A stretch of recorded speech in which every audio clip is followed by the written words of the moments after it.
Aksi solidaritas pengemudi ojek online berlangsung di Masjid Kuba 99 Makassar, Kamis 4 September 2025.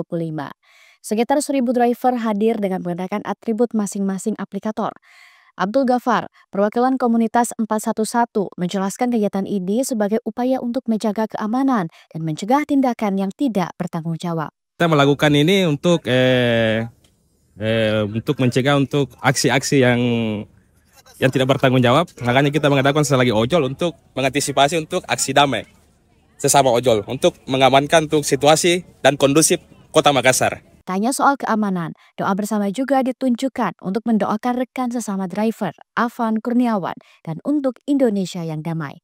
Diakui salah seorang peserta, Ami, dirinya turut hadir dalam doa bersama lantaran jiwa kemanusiaan yang mendorong dirinya untuk hadir pada kegiatan ini.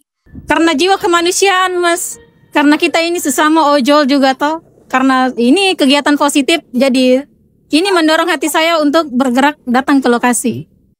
Lewat aksi ini, komunitas driver ojek online, menurut Ami, ingin menunjukkan peran mereka tak hanya di jalanan sebagai pencari nafkah, tapi juga sebagai agen solidaritas dan penjaga damai di tengah masyarakat.